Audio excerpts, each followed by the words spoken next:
Securities offered through Kestra Investment Services, LLC, Kestra IS, member FINRA SIPC. Investment advisory services offered through Kestra Advisory Services, LLC, Kestra AS, an affiliate of Kestra IS. Capital Advisory Group, Inc. is not affiliated with Kestra IS or Kestra AS. Neither Kestra IS nor Kestra AS provide legal or tax advice and are not certified public accounting firms.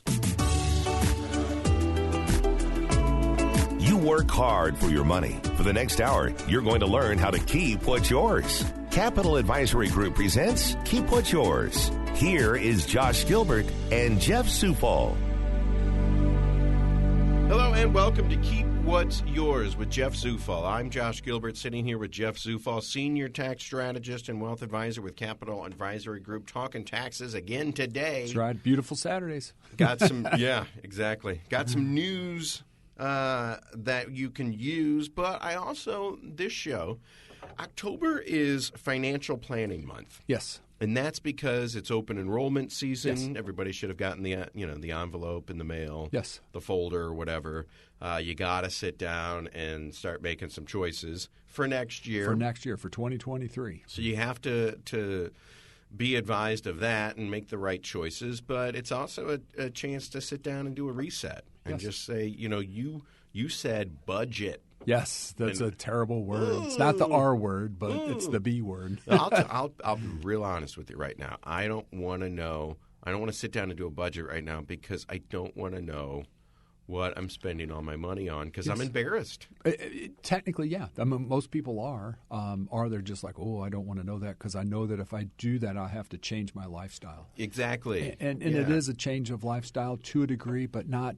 It's not like you got to walk to work every day, But we said this before. It's like you sit down and you do a budget. Yeah, you made the decision. I don't want to change my lifestyle. I made the hard decision to say I'm keeping Hulu and Netflix, exactly, and if Amazon. If that's your thing, that's my jam. That's part of it. But you do a budget and you go through your finances and you realize, well, I'm paying for a home phone landline, exactly, that I don't even use. Yeah. It's not even plugged in. Yeah. Has the phone even rang? No, there is no phone. Exactly. But you're still paying part. It's on that bill. That was part of your package exactly. that you did. So redo the package. Yes. How much are you paying for internet? How much are you paying for, could you maybe call them up and bundle something? And say, hey, I need to bundle this. Yeah. It's all just that, not negotiating, but it's just putting the pieces of the puzzle together. And it's time to do a reset because you let it go for 10 months. And, I'll say if you have a home phone line for $20, if you're paying for Apple TV that you never watched or you never remembered signing up for it's different in the if you place. Watch it. I mean, we watch Apple TV all the time. If you're watching it, use it. That's one thing. Yeah. But then I realized that my darling children have hacked into my Netflix account, and none of them pay for it, but they use mine. Yeah. And then when you go on Netflix and it says, hey, too many users on here, and you're like, wait. Yeah, right. Do you want to continue watching this show? I've never seen that show. Never saw that life. show ever. So start trimming the fat. Yeah. Do a budget. It's tough because you don't want to cringe and say, if I really look at it, I realize so much money's going out Our moral for TV. to the story is change your passcodes too. Yeah, change just your so you mess with your Lock kids. your kids out. But it's financial planning month. It's about time that we did a budget. Yes. And, you save $100 a month. By the end of the year, that's $1,200. Exactly. And you're creating that budget for, hey, this is where you're at in 2022. What you've spent in the past, you can't fix, but you can fix it for going forward in 23. Yeah. And you know what? I'm realizing right now, I'm embarrassed. I didn't want to look at my own finances. But I'm like kicking myself because I was paying that Apple TV. We didn't watch Ted Lasso. Never? Oh, we didn't watch the morning show. Oh, you got to go watch it. Well, maybe I'll sign back up for it. I'm waiting for the whatever version of season 3 of Ted Lasso to come back. Yeah, but I look back and say, well, we were paying that for 2 years. That's over $200. Mm-hmm. And now I'm just like kicking myself, going, God, what an idiot! What else is out there that's just like that? There's Paramount and Netflix and Hulu and Hulu. Whoever just raised their prices. Yeah. It's like, well, let me revisit and just say, well, they raised their price incrementally. Has it gotten to a point where I realize, well, that's not worth it? That's a bridge too far. Yep, exactly. Yeah. Or I could probably get AT&T raised their internet bill a couple of times. Yeah. Well, maybe I should just call Charter and see what they're offering. See what you can do. Maybe I call one of the other little guys and just see if I can get a better deal. Exactly. So stop paying. That's kind of the simplified version of financial planning month. Just that right there. That's your starting point. Second, then is what are you putting in your 401k? What's it look like? If you're 40 and you're putting $10 a month in your 401k, what's it really going to be worth at 65 or 70? Yeah. What age can you retire? And this is what open enrollment, what I'm excited about is my wife has some choices that she can make, and she's realized, I'm socking all this money away, but it's in a low interest, bearing account. So we have to sit down with Jeff now that open enrollment's open and get her HR department on the phone and just say, what other avenues? What else is out there? What else is out there? What options? And then we'll crunch the numbers and say, hey, it's going to help you. It's a neutral push. Won't really help you. Won't hurt you. And you go from there. Yeah, and that's one of the things that you can also do. If we go to Jeff and we decide, you know what, I do want to do this. I do want to bring you on. I want you to help us figure this stuff out. He will get on the phone with your HR company. And we have to do it during normal business hours, depending upon where they're at. Yeah. If they're East Coast, before 4 o'clock or 3:30, something like that, so we can actually have a conversation with them. Yeah, and I'm on the phone there too, on speakerphone, and I say, hey, I allow you to talk to my financial guy, Jeff Zufall. You guys start sorting it out, and I'm in the background saying, oh, that sounds great. Yeah. We're keeping $1,200 this year? Perfect. Let's do it. So those are some of the things that you need to keep in mind when October Financial Planning Month rolls around, which is where we're at right now. Now, we can talk about independent contracting. That's coming up. Yes. You want to get an identity PIN for next tax season. For this upcoming tax season. So go on irs.gov and request your PIN. And what it does is it kicks off a 6-digit code that will be mailed to you. Again, the IRS is a little behind the times.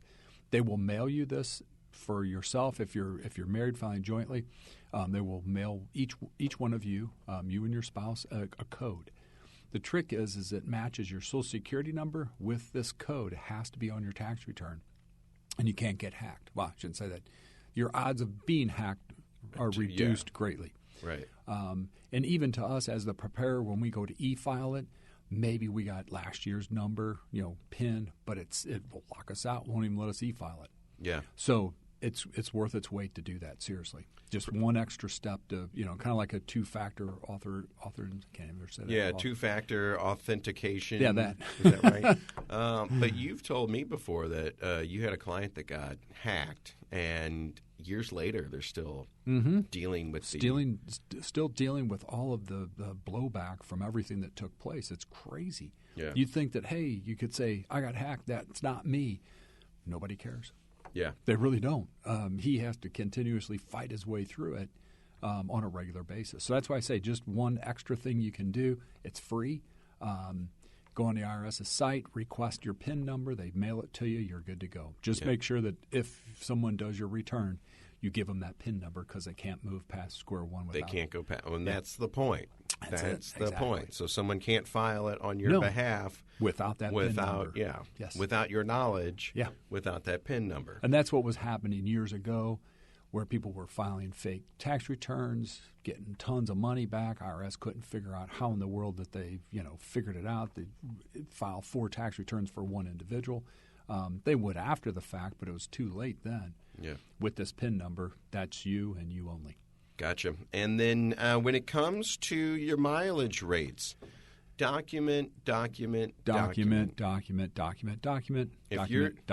If you're going to submit your mileage for business, so this year is going to be goofy. So 2022, you have to do it in 2 steps or 2 phases. Because the first half of the year it was at one rate, 58.5%. The second half of the year, 62.5% because of inflation. You got a little bonus there. But on a tax return, they're going to say, hey, the first 6 months was X number of miles. And the second half was X number of miles. And it does the calculation combined. Man. But you can't just go to Jeff and say, oh, here's my mileage. And you have to know. Legit. Because also you don't want to just fake your numbers, because the question is, if you get audited and get called out, you got to prove your numbers. Yeah. That's the first thing they're going to ask is, hey, you said you had 1,000 miles. Prove it. So back in the day, I go out to the big 550s station vehicle, and there was a little booklet with you had the to write down you got to write down the mileage, starting and where you went.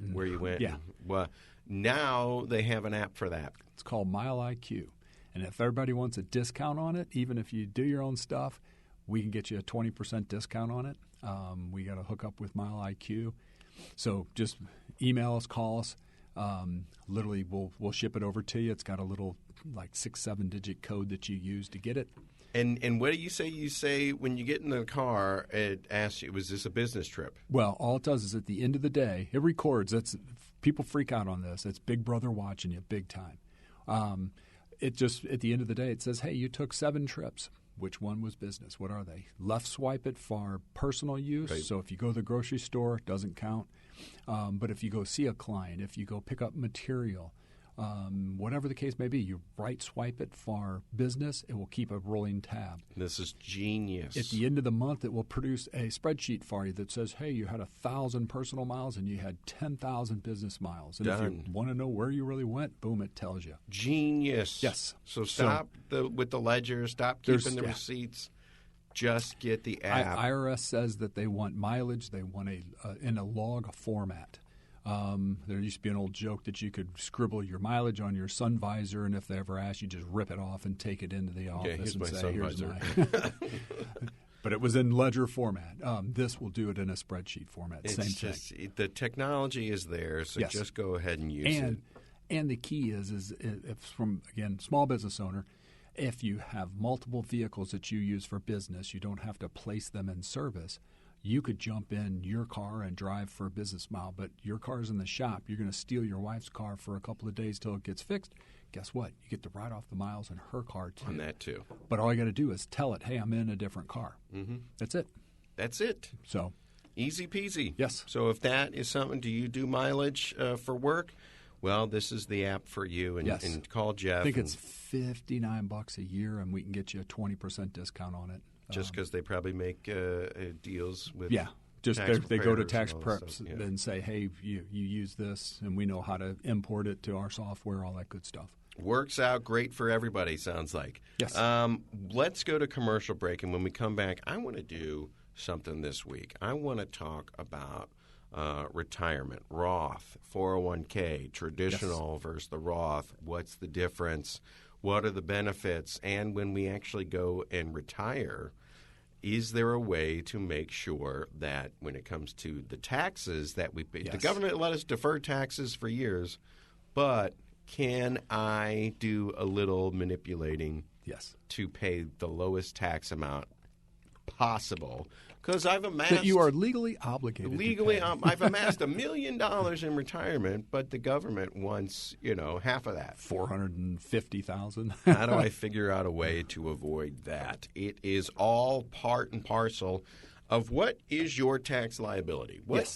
Every single thing that you do triggers a taxable event. Yes. Well, how do we make sure that taxable event is mitigated and as tiny as possible? Yes. So I can keep a little bit more of what's mine. 636-394-5524. Jeff Zufall, Senior Tax Strategist and Wealth Advisor with Capital Advisory Group, CapitalAdvisoryGrp.com. October is Financial Planning Month. Get your budget going and take a look because you've got a couple months left. See on your paycheck stub how much have you socked away into that 401k. How much, if we're under 50, how much can we put a year into our 401k? Yes.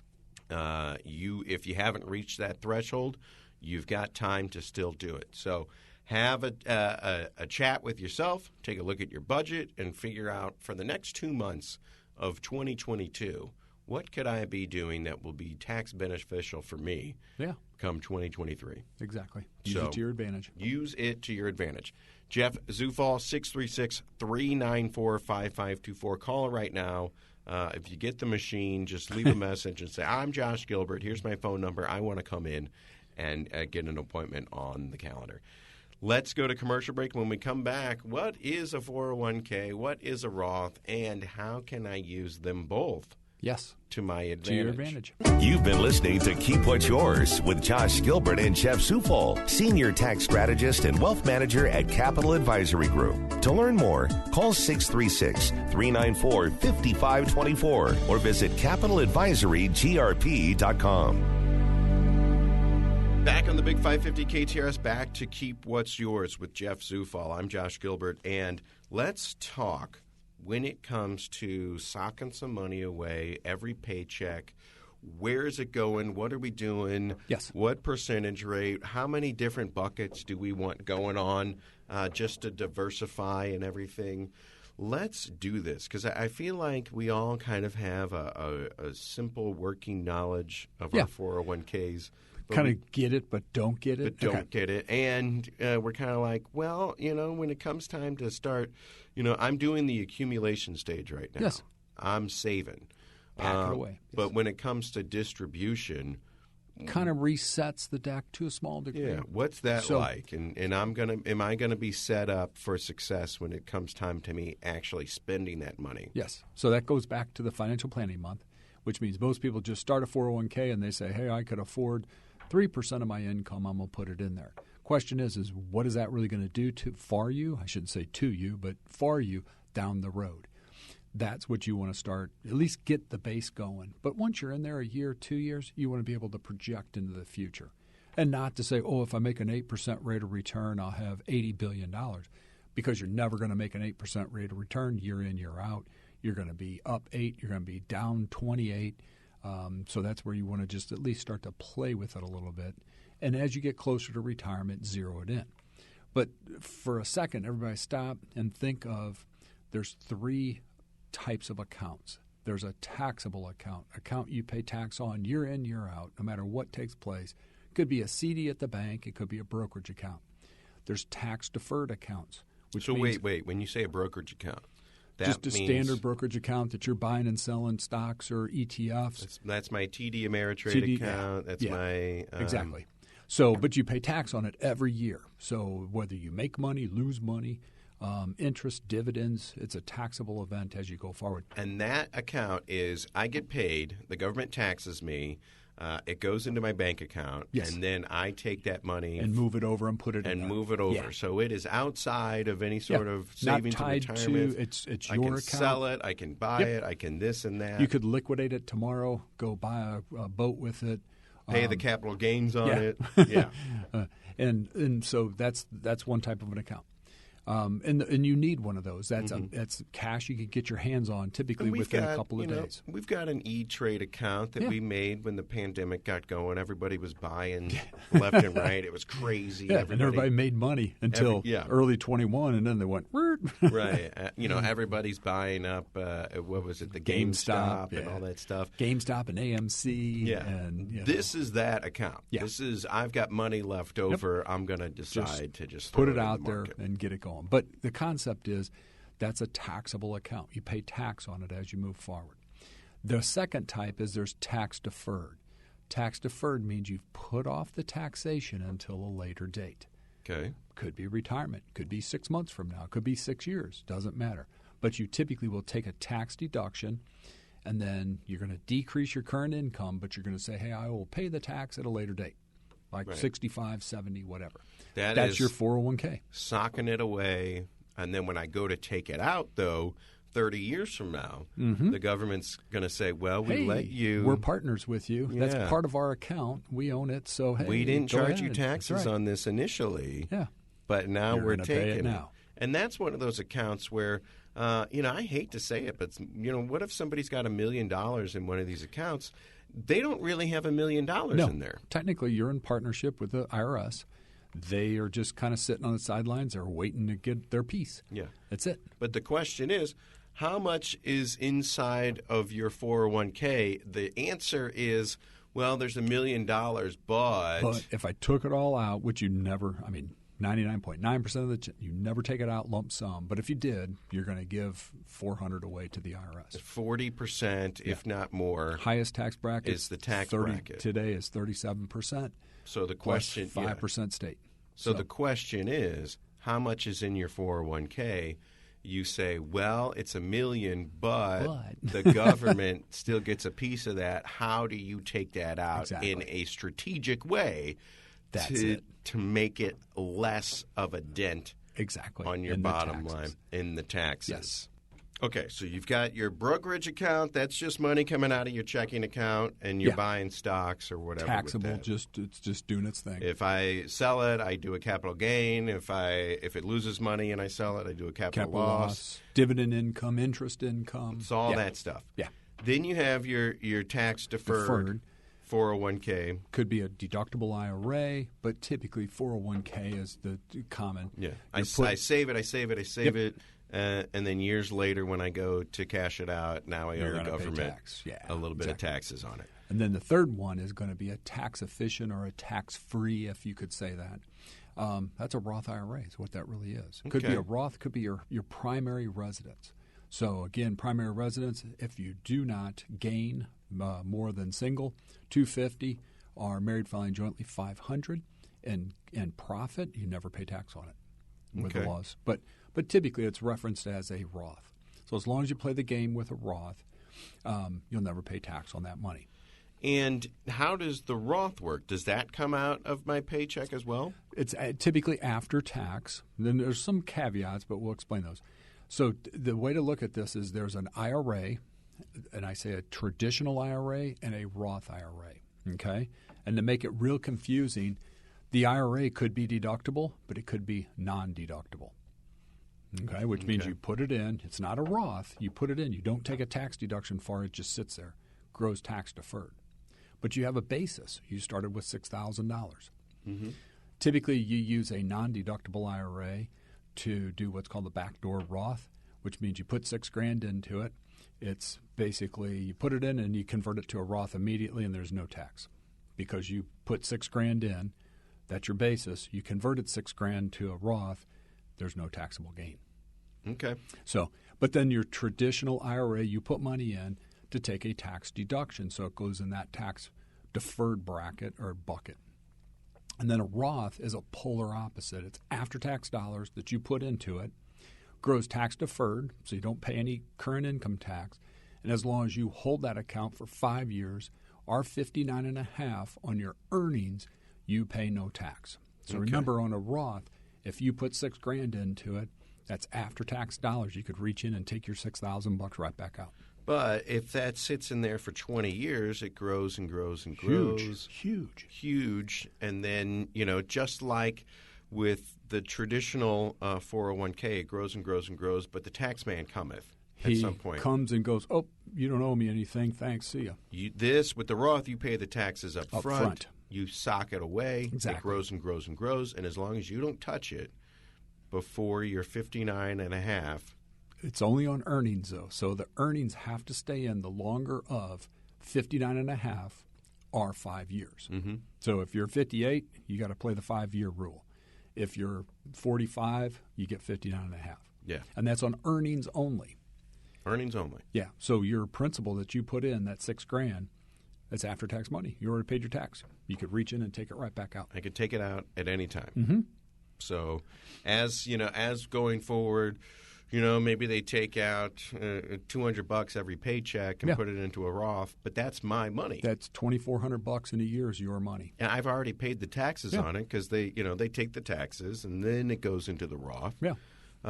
So I can grow that account. Exactly. But it can grow itself. It can grow itself as it goes forward. So the concept is this, is let's say that and we see this in some people today, they're like, I'm going to put all my money in a Roth because it's after tax. Mm-hmm. I get that. There's a couple of factors that need to come into the equation.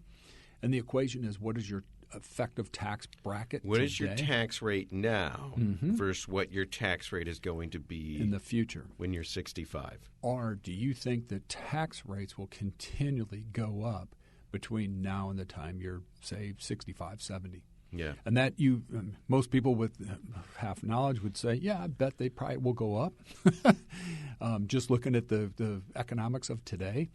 But the twist of that is, let's say that you're a high income earner as you sit today. You pull in $500,000 a year.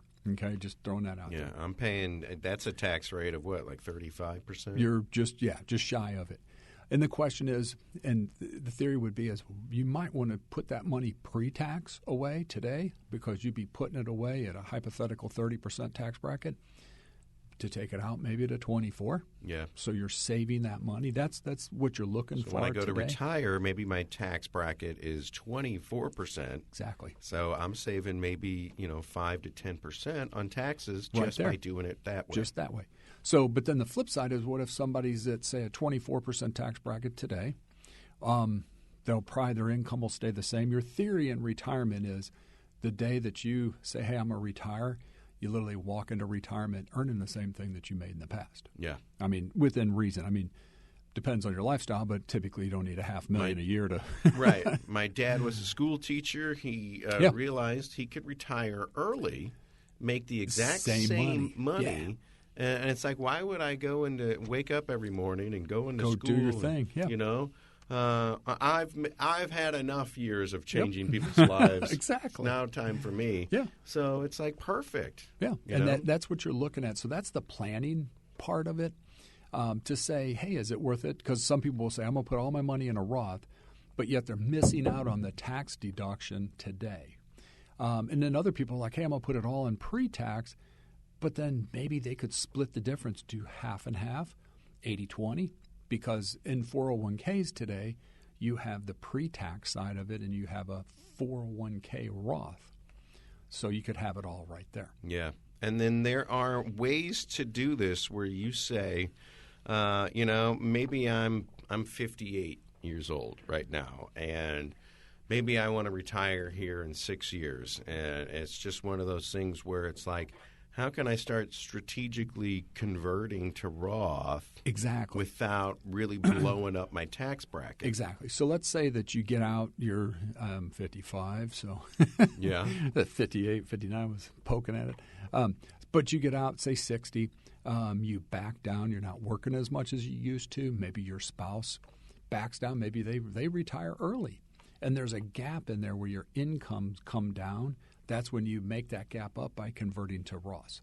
So you take your 401k or your IRA. If I take money out of that, that counts to me as income. Ordinary income. Just like you worked for it. So how do I'm in the 24% tax bracket. How much can I take out before they shoot me up into the 30% tax bracket? So that changes every year. Right. And that's part of your tax bracket planning. So that is part of the game that you play to say, what's the maximum I could take to not step back off into the next tax bracket as you go. So if you have a $10,000 window, you'd convert $10,000, pay the tax on it, you're going to be bouncing right up to that next threshold. And again, the other side of that equation, which you have to keep in mind, is your Medicare premiums that you pay. So you're 65 or 66, $124 a month single, $141, I think, for a married filing jointly. But those are based upon your income. So if you skyrocket your income, you could go all the way up to like $500 a month in Medicare premiums. Because they don't give a steep discount to the rich people. Exactly. Because they don't need it. They want you to pay your fair share, if you want to call it that. So that's the other planning technique that needs to come into that big picture stuff is, maybe you're 66 on Medicare, and we don't want to blow this up.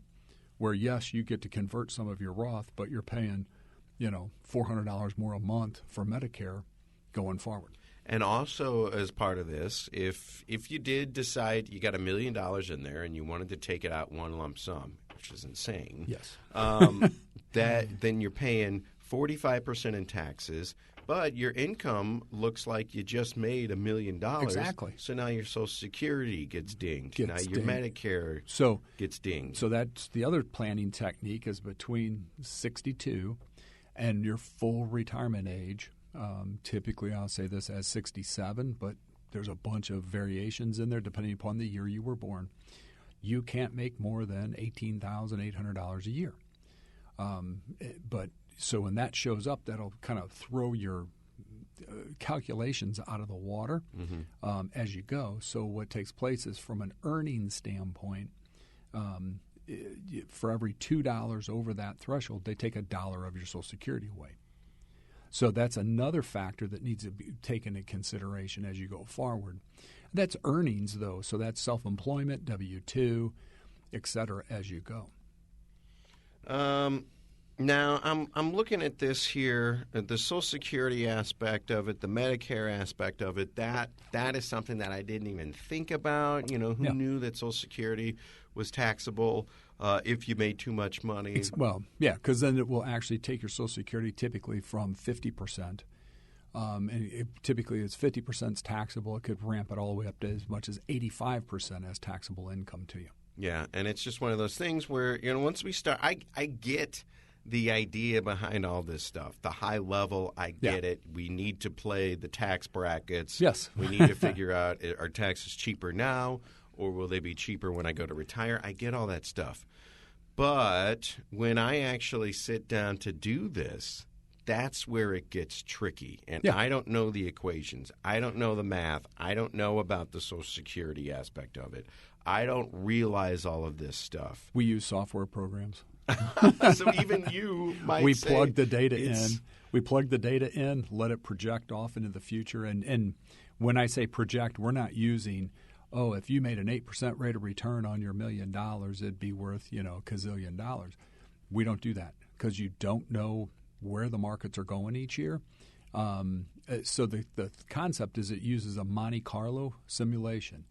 And anybody who has ever played cards, gambled, know exactly what that is. It is a mathematical calculation, taking the best and the worst and trying to average it out to say your odds of success are this. Right. And that's what you're looking for. And so it doesn't tell us it does give us a number, but it will say your odds of success are 70% or 80% or 85% of achieving your goal. Yeah, and sometimes you don't even actually know what the tax liability is once you sit down and do it. Yeah, because you might be shooting 30 years in the future, and you go, man, we're going to use today's rates. We're going to plug it in and see what it looks like. But 30 years in the future could be huge differences. And Jeff, how many times do you say, well, I want to take 30 out, but I realize I just hit a tax bracket. Yes. I'm only going to convert 25,000 this year. Or this gets back into our inflation concept. Most people do not realize inflation. So again, not at 8.3 because it becomes a dumb number. Yeah. We typically in our plans use 2.5%, 2.45 to be exact, as the inflation factor going forward. And currently you look at that and go, ooh, it's 8.3. We're way off the mark. But that 2.45% income that you take today could be $30,000, and it'll equate to be $190,000. If you're 30 today, and when you retire at 70, it's $190,000. Yeah. Doesn't mean you're driving Ferraris. It means that the dollar that you have in your pocket today is worth that in the future, and that's inflation. That's how which that works. Which is huge. So you got to keep that in mind when you do this. So everything that you've just heard. Do you think you could go home and do the calculations on your own? My answer. No. Personally, is no. I cannot do this. There's a handful of engineers out there that know they're following it to a T. But it's one of these things where what if I say, Jeff, oh man, playing tax bracket bingo, I just don't want to worry about it. I'll just take the taxes now and put it into a Roth and not have to deal with this. In some cases, I agree. But in other cases, there's mathematics in play. But when you think about it, you're leaving money on the table. Leaving a lot of money on the table. Doing that. Lots. So the end of the day, the story is there's a lot that goes into this, and you have to have a plan. Yes. In place. That's it to a T. I'm not retired. You told me, you've seen my tax returns. You say, I'm going to retire in 20 years, and you say more like 30. Yeah, maybe 30. 30-ish. Maybe 30. After the last couple of weeks, maybe 32-ish. So, maybe I'm just socking away and it's going out of my paycheck, whatever. I don't want to even think about this. Yes. But I'm 41.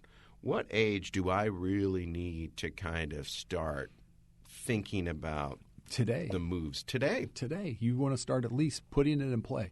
If a dollar saved today may cost you, if you waited 5 years, will cost you $4 or $5.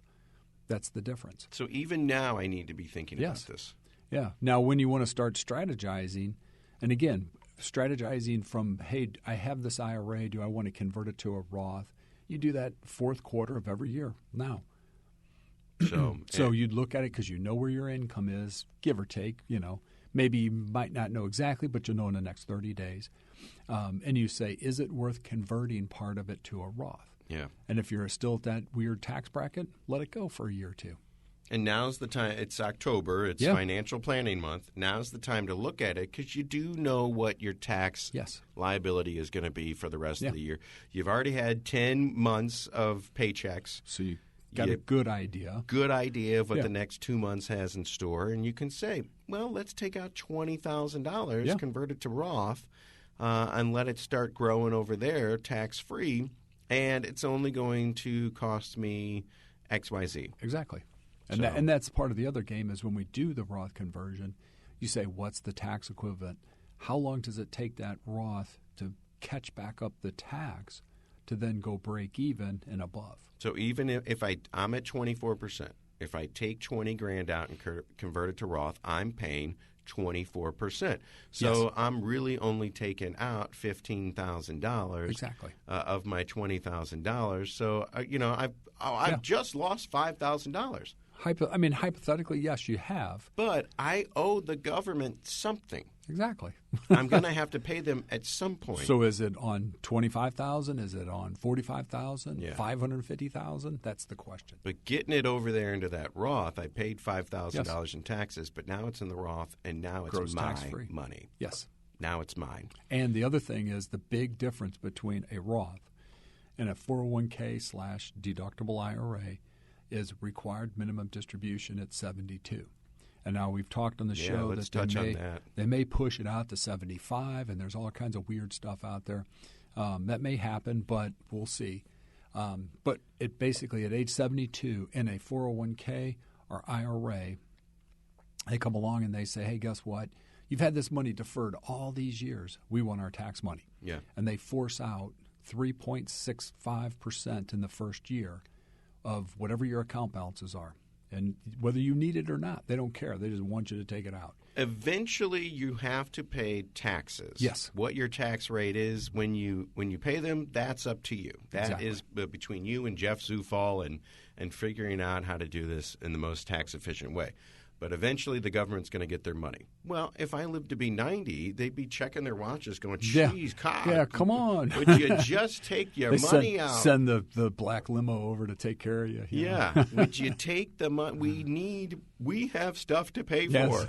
We need that tax money. If I died, they'd eventually get it then. Hypothetically. But they're like sitting here saying, geez, so they came along one day and decided, let's do an RMD, required minimum distribution, at the age of 72 is where it currently stands, to say, look, you've held on to our money long enough.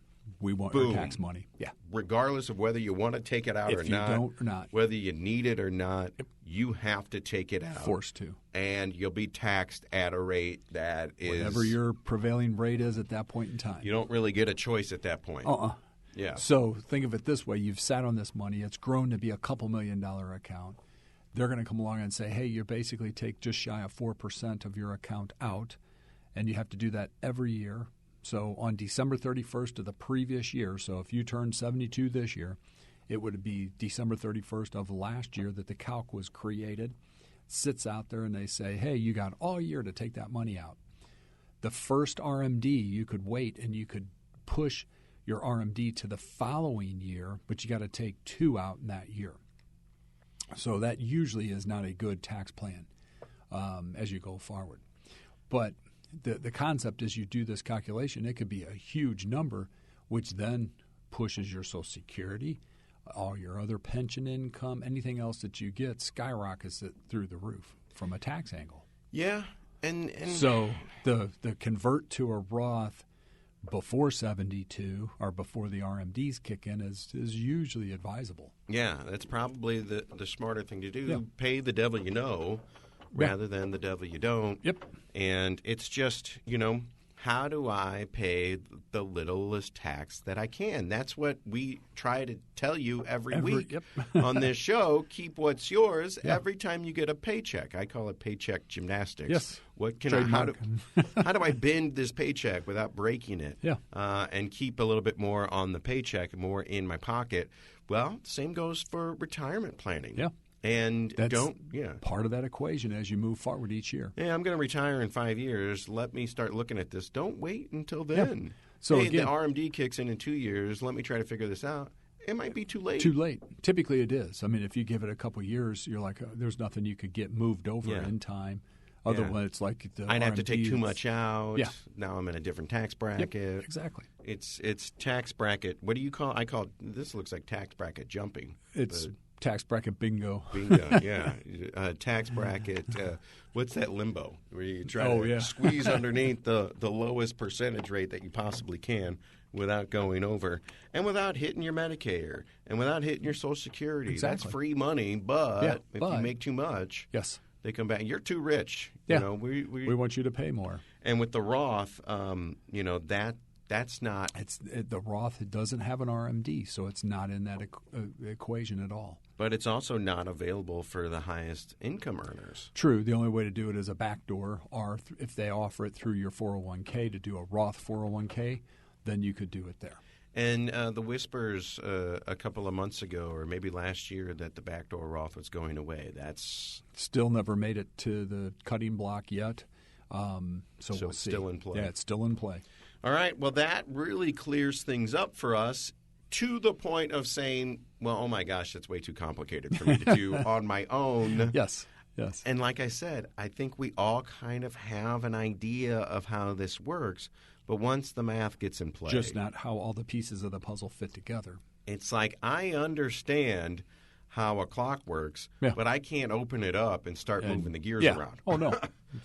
So it's, do you know how a clock works? Yeah. Well, can you go fix the clock? No. So it's like, I understand how playing with the tax brackets and doing the Roth conversions work, but when I sit down to start implementing that, I can't do it. A little tricky. Yeah. And I don't want to leave money on the table because this is my retirement. Exactly. This is the boat. This is the difference, Jeff, between the big boat and the little boat. And the little boat, So I want you to do it. And how do I do that? Well, I give you a call, 636-394-5524. And the difference over time and talking taxes could be the difference between $100,000 and $600,000. Exactly, if not more. If not time more. value of money. Yeah, absolutely. So to find out more information, give Jeff a call, 636-394-5524. And if you're nearing the point of the Roth, 59.5 or 5 years, if you're nearing the point of the RMD, RMD, definitely. Yeah, definitely. You should have been thinking about this earlier. Well, there's some stuff that you could do on the RMD. So basically, if you gifted that money to charity, which means you never touch it, you gift it to charity, it counts for your RMD qualification for that year, but you don't have to pay tax on it. You don't have to. So the charity gets it tax-free. Yeah, they get it tax-free. You satisfied your RMD for the year, but you didn't have to add it to your income. If you don't get to enjoy the money, right, but you give it away. Well, you were going to give else. it to charity anyway. Might as well give it tax-free and let the government kick in part of that. So a lot of things that you can do. You want to have several different buckets going, your brokerage account, your E-Trade account, your Roth, your traditional 401k. Yes. Have a bunch of buckets working for you. We do real estate. You know, we've got a rental property. Exactly. That goes in the far, tax efficient side. The other thing is for anybody that works teacher has a TSA, which is a tax sheltered annuity. That's a little something different. It falls in that tax deferred category. Firefighters, police, they get a 457F.